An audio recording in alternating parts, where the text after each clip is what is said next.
दिल्ली के रोहिणी सेक्टर 17 में एक इमारत में दरारें आने और उसके आगे की ओर झुकने की सूचना के बाद इलाके में दहशत का माहौल बन गया। स्थानीय लोगों ने आशंका जताई कि भवन कभी भी गिर सकता है। एहतियात के तौर पर दिल्ली पुलिस ने दोनों ओर से सड़क बंद कर दी ताकि बाजार में आने वाले लोगों की सुरक्षा सुनिश्चित की जा सके। स्थानीय लोगों ने आरोप लगाया कि पास में चल रहे निर्माण और तोड़फोड़ के कार्य के दौरान कुछ मानकों का पर्याप्त पालन नहीं किया गया, जिससे आसपास की इमारतों की संरचना प्रभावित हुई।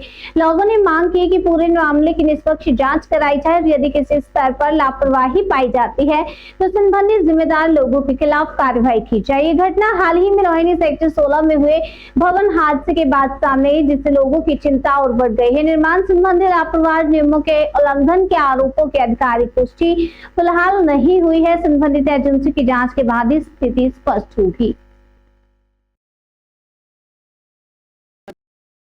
आपका जन सेतु राष्ट्रीय न्यूज नेटवर्क पर मैं हूं हरिंदर कौशल। अभी यहाँ मौजूद है रोहिणी सेक्टर 17 दिल्ली के बीच में। पहले भी हमने आपको दिखाया था कि आज से लगभग 20-25 दिन पहले जी ब्लॉक सेक्टर 16 रोहिणी के बीच में एक बिल्डिंग गिरी थी, जिसके बीच में कि 4 लोग हादसे के बीच में दुखद उनकी मृत्यु हो गई थी। और अभी हम आपको दिखा रहे हैं, जैसे कि भी हम तस्वीरें दिखा रहे हैं, मैं अपने कैमरामैन से कहूंगा कि आपको तस्वीरें दिखाए कि ये जो बिल्डिंग है इसके साथ में एक नई बिल्डिंग का निर्माण किया जा रहा है। उस बिल्डिंग के जो उसको तोड़ा गया है नई बिल्डिंग बनाने के लिए, आप देख सकते हैं कि उसके कारण जो साथ वाली बिल्डिंग है उसके बीच में जो है एक बहुत बड़ी दरार आ चुकी है। दरार आने की वजह से ये बिल्डिंग जो है आगे की तरफ झुक रही है। लोगों का कहना है कि ये बिल्डिंग कभी भी गिर सकती है और यहाँ पर कभी भी कोई बड़ा हादसा हो सकता है। हम आपको दिखा रहे हैं, एक बार फिर आपको तस्वीरें दिखा रहे हैं कि ये जो नई बिल्डिंग बन रही है, आपको दिखा रहे हैं कि ये जो बिल्डिंग है इसके ऊपर कोई भी जो सुरक्षा का मापदंड है उसका कहीं पर भी जो है जो सुरक्षा के नियम है उनका कहीं पर भी पालन नहीं किया गया है। जब कोई भी बिल्डिंग बनती है तो उसके आसपास में जो है कवर किया जाता है ताकि जो है रास्ता बंद हो जाए और जो लोग हैं वहां से ना गुजर सके, ताकि अगर कोई किसी भी प्रकार की कोई अगर अप्रिय घटना घटित होती है तो कोई व्यक्ति जो है मलबे की चपेट में ना आए और उसको चोट ना लगे।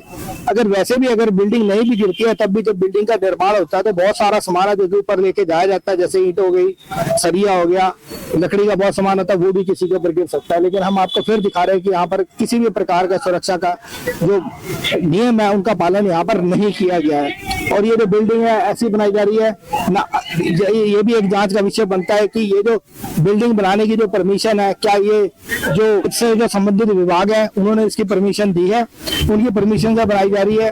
और जो ये देख सकते हैं कि आप जो छज्जे निकालना जो होता है वो कानूनी रूप से जो है वो नहीं होता है। वो अगर छज्जे निकाले जाते हैं तो वो नियम का उल्लंघन होता है। यहाँ पर हम देख सकते हैं कि यहाँ पर ये जो बिल्डिंग है हम दिखा रहे हैं आपको कि इसके 3-3 फुट के छज्जे बाहर निकाले जा रहे हैं। ये जो छज्जे बाहर निकाले जा रहे हैं ये कभी भी गिर सकता है, कभी भी यहाँ पर दुर्घटना हो सकती है। ये कभी किसी नियम या कायदा कानून के बीच में नहीं आते। जब भी कभी नक्शा पास होता है तो उसके बीच में जो छज्जे हैं उनकी परमिशन नहीं होती है। तो ये किसकी मिलीभगत से छज्जे बना लिए जाते हैं? क्यों एमसीडी विभाग जो है, जैसे अभी ये बिल्डिंग बन रही है तो इसका संज्ञान नहीं ले रहा है। अभी आप देख सकते हैं कि जो ऊपर वाली बिल्डिंग हमने दिखाया आपको तस्वीरों के माध्यम से कि ये जो बिल्डिंग है धीरे धीरे करके जो है आगे की तरफ बढ़ रही है, इसके बीच में दरार आ रही है। अभी भी इसके बीच में लोग रह रहे हैं। प्रशासन के द्वारा इसको सील कर देना चाहिए था ताकि किसी प्रकार की कोई प्रिय घटना ना हो।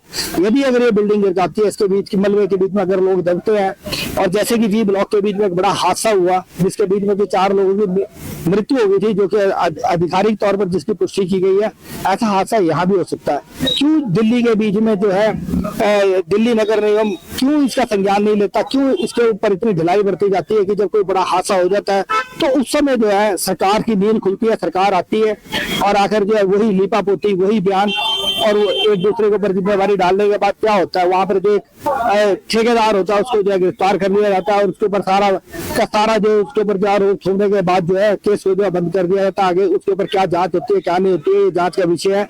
आज तक कितने लोगों को सजा हुई इस प्रकार की घटना के बीच में, ये भी जांच का विषय है।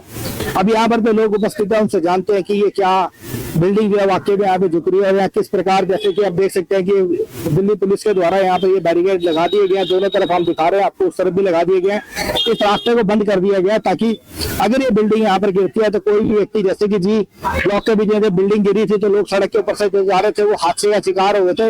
यहाँ से जो है लोग जो ना गुजरे और वो अगर हादसा कोई ऐसा होता तो उसका शिकार ना होता।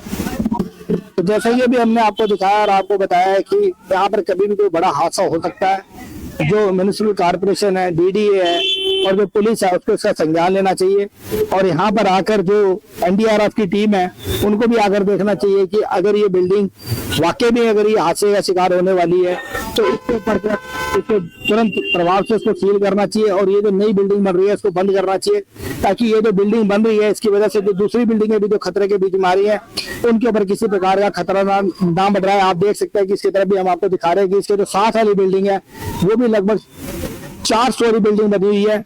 4 स्टोरी बिल्डिंग जो इतनी ऊंची बिल्डिंग है और ये इसका जो बेस बहुत छोटा रहता है क्योंकि ये जो प्लॉट है ये 25 या 30 गज के प्लॉट है जिसकी वजह से इतनी ऊंची बिल्डिंग बना दी जाती है। इसके ऊपर कौन परमिशन देता है और जो जब ये इसका निर्माण होता है तो देखा जाता है कि जो इसकी नींवें भरी जा रही है क्या वो इतनी कैपेबल है कि वो इतना लोड ले पाएंगी इतनी बड़ी बिल्डिंग का, या मर्जी है बिल्डर की कि इसके ऊपर कुछ भी लगाता चला जाए। बाद में अगर बिल्डिंग गिरती है तो जो हादसा होता है उसके बीच में शिकार कौन होता है, उसके बीच में मासूम लोग शिकार होते हैं जिनको मालूम नहीं होता कि इसके बीच में क्या मटेरियल लगाया गया, कैसे नहीं किया गया, लोपावृत्ति करके बेच दिया जाता है। विभाग को चाहिए, नगर निगम को चाहिए कि जो ये बिल्डिंग निर्माण होती है इसके बीच में जो मटेरियल लगाया जाता है उसकी एक स्पेसिफिकेशन दी जाए और बार बार समय समय पर जो है जांच की जाए कि वो जो बिल्डिंग बन रही है सुरक्षा के नियमों के अनुरूप बन रही है कि नहीं बन रही है, तभी जो है सुधार हो सकता है आपका सक्षम। जैसे कि आपको मालूम है कि G2 के बीच में भी एक बिल्डिंग गिर गई थी ब्लॉक के बीच में। हाँ। तो क्यों गिरी थी, कुछ कह सकते हैं? वहाँ पर लोगों ने पैसा बचाने के लिए अच्छा माल नहीं यूज कर रखा था। अच्छा। हाँ। जिसके बिल्डिंग गिर गई। और यहाँ पर जो ये बिल्डिंग है इसके लिए इसको क्या लग रहा है आपको कि ये बिल्डिंग को क्या हो रहा है, क्यों यहाँ पर जो है सड़क बंद की गई है? ये बिल्डिंग बहुत पुरानी हो चुकी है और यहाँ पे सड़क बंद की गई है ताकि लोगों की डेथ ना हो जाए गिर के बिल्डिंग। अच्छा, गिर के बिल्डिंग। हाँ। और ये जो बिल्डिंग जो क्रैक हो रही है, जो नई बिल्डिंग बन रही है, क्या इसकी वजह से हो रही है? थोड़ी सी झुक रही है। अच्छा, ये जो बिल्डिंग तोड़ी गई है क्या इसकी वजह से झुक रही? जब तोड़ी गई तब उसके ऊपर असर पड़ा, उसका ही प्रेशर पड़ रहा है। इसी का प्रेशर पड़ रहा है। हाँ।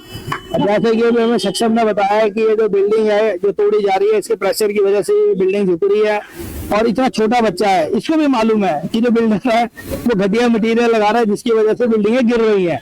लेकिन हमारी सरकार है आंखें मूंदे बैठी है, उसको इस चीज की कोई चिंता नहीं है कि किस प्रकार का मटेरियल लग रहा है, कैसी बिल्डिंगें बन रही हैं, कब तक वो चलेगी, क्या उसकी लाइफ है, क्या लोगों की जिंदगी इतनी सस्ती है कि वो 50 लाख रुपए देकर एक फ्लैट खरीदे और उसके बाद पता लगे कि वो बिल्डिंग धाराशायी हो गई और उसके में दबकर उनकी मृत्यु हो गई। अपने सोडी कैमरामैन बीमल चौहान के साथ हरिंदर कौशल, सेक्टर